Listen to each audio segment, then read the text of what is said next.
Evan Hale moved carefully through the thick alien forest, his boots sinking into the soft purple moss that covered the ground like a glowing carpet. The air was warmer than he expected, carrying a sweet smell from huge flowers that looked like floating lanterns attached to vines.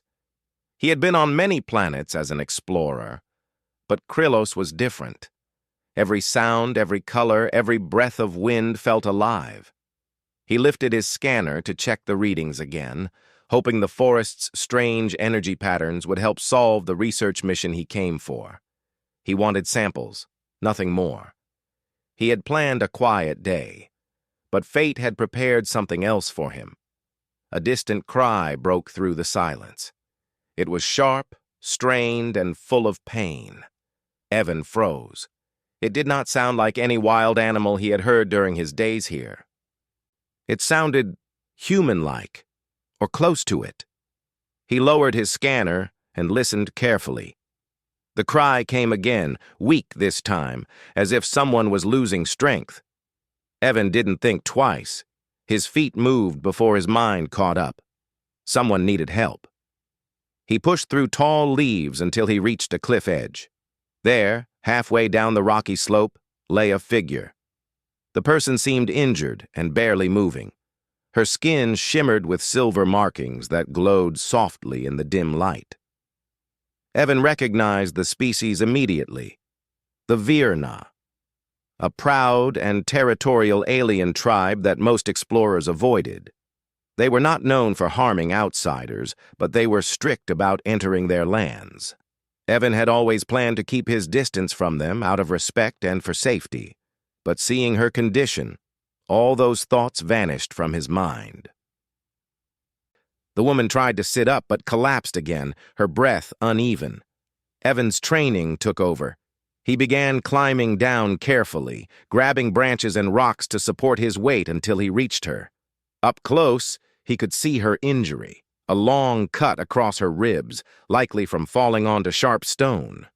Her breathing was slow but steady enough that she could survive if treated soon. "Hey, you're okay," Evan said gently, unsure if she understood English but needing to speak anyway.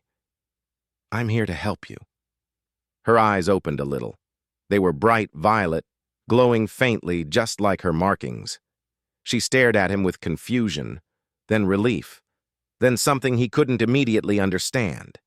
Evan quickly opened his medical kit. He cleaned the wound, applied a stabilizing gel, and wrapped it with a flexible band that sealed around her torso.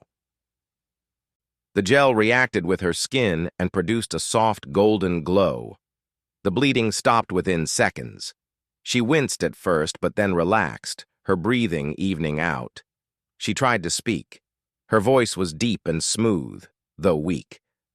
"Why, help human? Because you're hurt," Evan replied simply. "I couldn't leave you like this." She blinked slowly, studying him as if trying to read something inside him. Something in her expression softened. "My name, Ryla," she whispered. "I'm Evan," he replied. "Can you move?" She tried again, this time managing to sit with his support. Her hand trembled as she reached for his arm, gripping it tightly at first and then letting go as she steadied herself. Evan saw gratitude in her eyes. He also saw fear, but not of him. She kept glancing into the forest nervously, as if expecting someone or something to appear. "You must be from the Virna tribe," he said gently. "Do you want me to take you home?" She hesitated, then nodded. But before they could go, something unexpected happened. She looked at the bandage on her ribs, then at Evan. A strange emotion crossed her face. She leaned closer and, without warning, gently bit his hand. Not hard, not like an attack. It was more like a symbolic mark, a soft pressure that left a glowing imprint on his skin. Evan gasped in surprise. "Hey! What was that?" Ryla pulled back, her cheeks showing a faint shift in color like embarrassment. She looked troubled, as if she had done something serious by mistake. "Needed to thank you," she said softly. "Needed to mark protection." Evan stared at the glowing mark. It didn't hurt at all. It felt warm, almost comforting. But he had no idea what it meant. He had never heard of a Virna tradition involving biting as gratitude. He assumed it was something small and personal, something unique to her. So he laughed lightly, trying to ease the tension. "Well, that's new," he said with a small smile. "But you're welcome." But Ryla didn't smile back. Instead, she looked even more worried. "Tribe. We'll see," she murmured. "They will think, you are chosen." "Chosen? For what?" She looked down, breathing slowly, as if searching for simple words. "Alpha Protector." Evan blinked. He definitely wasn't expecting that. "I think there's been a misunderstanding," he said quickly. "I just helped you. Anyone would have done the same. I'm not a leader. I'm not even from this planet." Ryla shook her head slowly. The bite, glowing mark, old tradition, important, very important. Her voice was getting stronger, but her worry was growing even faster. "Tribe will believe you accepted role. Big role." Evan looked at the glowing bite again, confused. He had no idea how healing someone could lead to being mistaken for a leader of an alien tribe. But Ryla seemed serious, and that made him think this wasn't something simple. He didn't want her to get into trouble. He didn't want himself to get into trouble either. But most of all, he didn't want to disrespect their culture. "Okay," he said calmly. "Then maybe you should come with me to your tribe. You can explain everything." She hesitated again, then nodded. "Yes, I must go. But I must stay close to you, to keep you safe from misunderstanding." Evan offered his arm for her to lean on. She accepted it, and together they climbed the slope back to flat ground. Evan could feel how light her steps were despite her injury. Her people were known to be strong and fast, but even in her weakened state, she moved with surprising grace. As they walked into the forest, Ryla stayed close to him, sometimes brushing against his arm when the path became uneven. She seemed much more alert now, scanning the area with sharp eyes. Evan didn't know if she was protecting him from wild creatures or from her own people's possible reactions. He had so many questions, but he didn't want to overwhelm her. "How far is your tribe from here?" he asked. "Not far," she replied. "The valley is beyond those trees." "What happens when we get there?" he asked carefully. Ryla stopped walking for a moment, turning to face him. The silver patterns on her skin reflected light from the floating plants, giving her an almost ethereal look.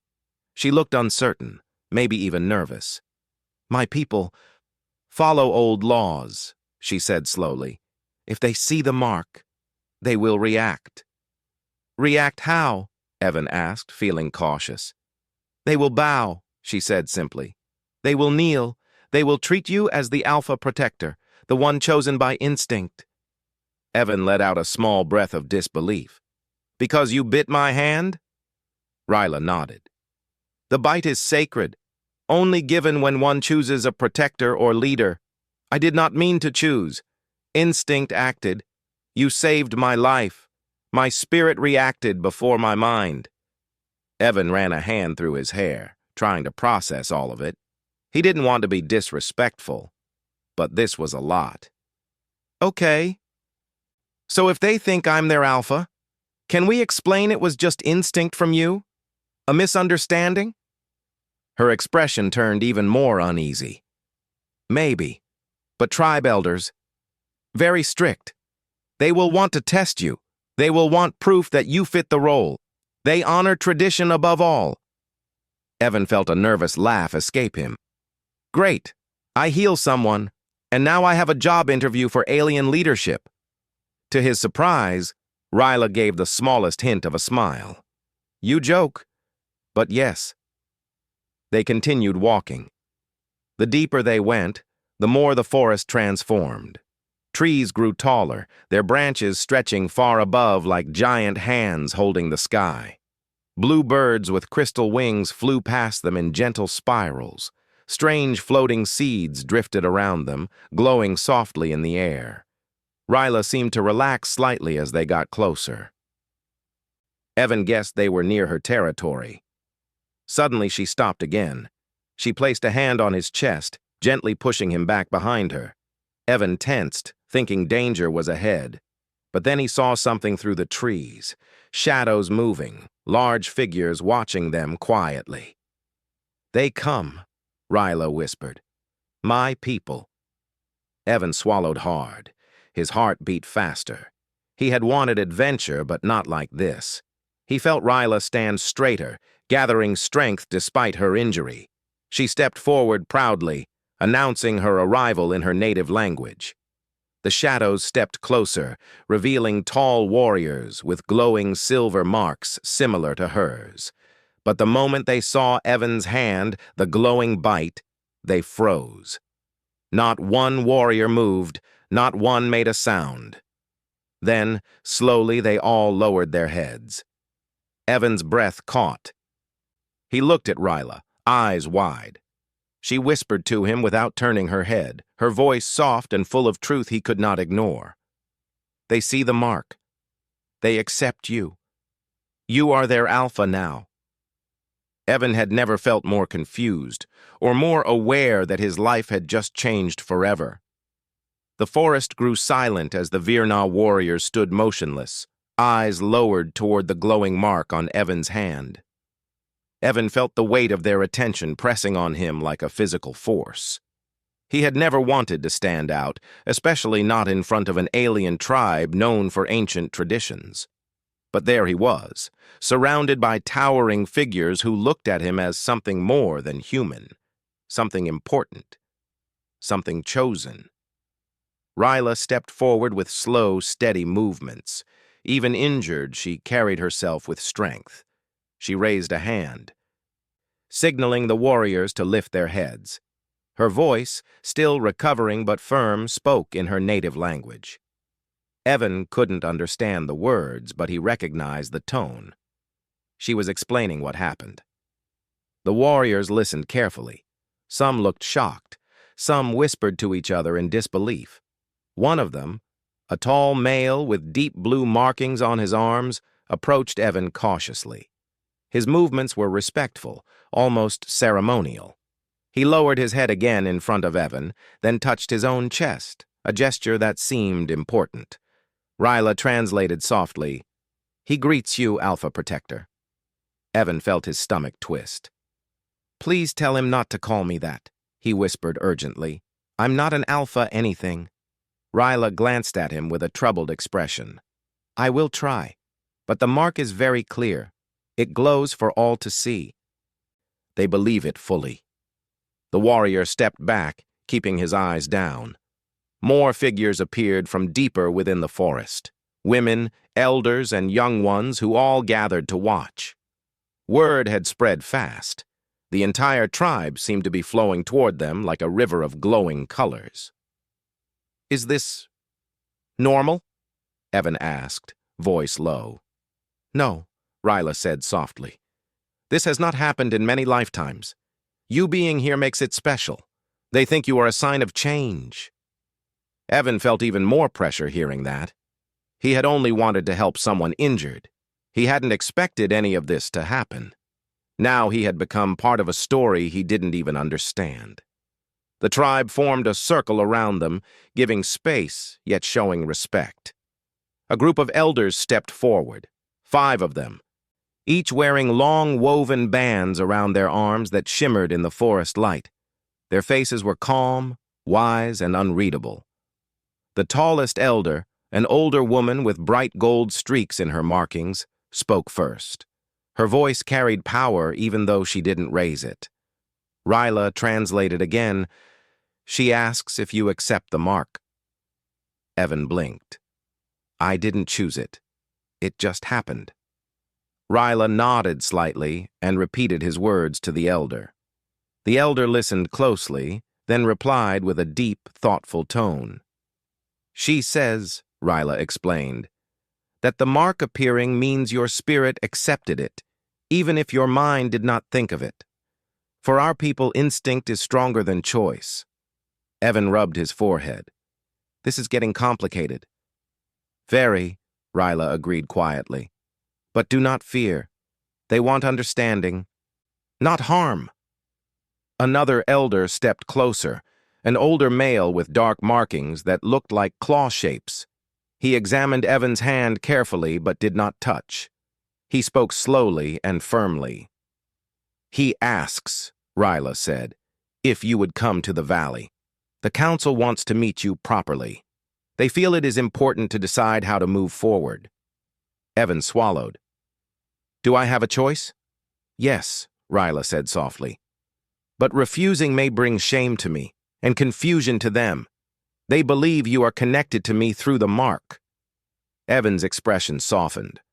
I don't want anything bad to happen to you. You were hurt. I just wanted to help. Ryla looked surprised by his gentle tone. She wasn't used to humans speaking with such calm empathy. For a moment, her eyes softened too. Then come. I will stay close. I will help explain everything. Evan nodded slowly. Okay, let's go. The elders stepped back and signaled the path to clear. Warriors aligned themselves on both sides, forming a protective corridor. Evan felt awkward walking through it. Every pair of glowing eyes watched him with curiosity and respect. Some warriors bowed again as he passed. Some touched their own markings in ritual greetings. A few whispered to Ryla, who shook her head quickly, as if trying to calm their growing excitement. What are they saying? Evan asked quietly. They ask if you will lead the trials, she replied. What trials? Ryla hesitated. We will talk about it later. The valley appeared after a long walk, opening like a hidden world. Bright waterfalls fell from high cliffs, casting mist that sparkled in the sunlight. Homes were built into the natural stone, connected with bridges made of glowing vines. Children played near the water, running with strange crystal-winged birds. The tribe lived in harmony with the land, and Evan felt a strange calm settle over him as he saw it. But that calm disappeared when everyone stopped to stare. Every Virna who saw his glowing hand froze just like the warriors had. Some dropped what they were carrying, some touched the ground in respect, some bowed deeply. Evan tried to smile politely, but inside he felt overwhelmed. He was afraid one wrong step might insult their customs. This is too much, he whispered to Ryla. I know, she replied. But keep walking. If you stop, they will crowd around you with questions. Evan nodded and kept moving. Children peeked from behind tall stones, their eyes wide with amazement. One brave child stepped forward holding a small carved stone. She looked up at Evan with awe and extended the stone with careful hands. It looked like a gift. Evan bent down slowly and accepted it. The child gasped happily and ran back to her parents. That is a blessing stone, Ryla said. They give it only to those they trust. Evan held the stone gently. I'm not used to being seen as something special. Perhaps you should be, Ryla said softly. The path led them to a wide open area where the council waited. 5 stone seats formed a half circle, each decorated with symbols carved into the surface. The elders stood before them, gesturing for Evan and Ryla to come forward. Evan took a deep breath and stepped into the clearing. Dozens of tribe members stood around them, creating a natural audience. They watched silently as the gold-marked elder stepped closer again. She raised a hand and everyone bowed their heads. Then she spoke in a solemn tone. Ryla translated, She says the tribe welcomes you. They honor your bravery in saving one of their own. They also say the glowing mark cannot be ignored. It is a sign that the ancient laws must be followed. Evan felt tension rise in his chest. And what do those laws say? Before Ryla could answer, another elder stepped forward. His markings glowed bright orange, showing he was the spiritual guide of the tribe. He spoke with strong emotion. He says, Ryla translated, that the mark means the Alpha Protector must face the trials, 3 tests of spirit, courage, and compassion. Only then can the tribe accept or reject the bond. Evan shook his head quickly. I don't want power. I don't want leadership. Why can't we explain that the bite was instinct? A mistake? Ryla hesitated, then spoke quietly. Evan, for them, instinct is not a mistake. It is truth. It is the deepest truth. Evan looked around. Everyone watched him with hope in their eyes, not fear. They didn't see him as a threat. They saw him as someone important to their future. What happens if I refuse? He asked. Ryla's voice dropped lower. Then they will believe the bond between us failed, that I chose wrongly. It will bring shame to my family and sorrow to the tribe. She paused, her eyes meeting his. They may even ask me to leave the valley until the shame fades. Evan's heart tightened. No, I don't want that for you. Ryla looked down. Then accept the tests. I will help you. I will stand with you. Evan took a deep breath. The entire tribe held theirs. He lifted his glowing hand slowly and said, I will face the trials. The valley erupted with soft murmurs of approval. Warriors tapped their chest plates in a rhythmic sound that echoed through the cliffs. Children cheered and ran in circles. Elders nodded, satisfied with his decision. Ryla let out a breath she had been holding for too long. Her shoulders relaxed slightly, and she gave him a quiet, grateful look. Thank you, she whispered. Evan turned to her. I'm doing this because you're my friend, Ryla. I won't let you face trouble because of me. For a moment, Ryla looked stunned. No one in her tribe had ever used that word so simply. Friend. She slowly touched her chest with her hand, a gesture that meant respect in her culture. Evan didn't understand it fully, but he felt its meaning. The gold-marked elder raised her hand again, signaling silence. She spoke in a commanding voice. Ryla translated, The trials will begin at sunrise. Tonight you rest. Ryla will guide you, the tribe will watch, and the spirits will judge. Evan tried not to show his nerves. Sunrise? That's soon. Do not worry, Ryla said softly. I will prepare you. You will not face this alone. As the crowd slowly dispersed, Evan walked beside Ryla toward a small stone hut prepared for him. Warriors nodded with respect as he passed. Elders whispered about the ancient laws returning. Children waved excitedly. Everyone saw him as something more than he felt. When they reached the hut, Ryla stopped at the door. You should rest. Tomorrow will be important. The trials are not dangerous, but they test your heart strongly. Evan nodded. Thank you for standing with me today. Ryla looked at him for a long moment. Her eyes softened. You healed me when you did not have to. I will guide you because I want to. You have my trust. Evan smiled faintly. And you have mine. Ryla stepped back slowly. Sleep well, Evan Hale. Tomorrow, your spirit will speak for you. As she walked away, her silver markings glowing softly in the dimming light, Evan realized he was no longer just an explorer on a distant moon. He had stepped into a world of ancient traditions, powerful beliefs, and unexpected connections, and somehow, without meaning to, he had become part of something far bigger than himself. He looked at the glowing mark on his hand one more time. It shimmered with a warm, steady light. Tomorrow, he would face the trials, and whatever happened, he knew Ryla would be there.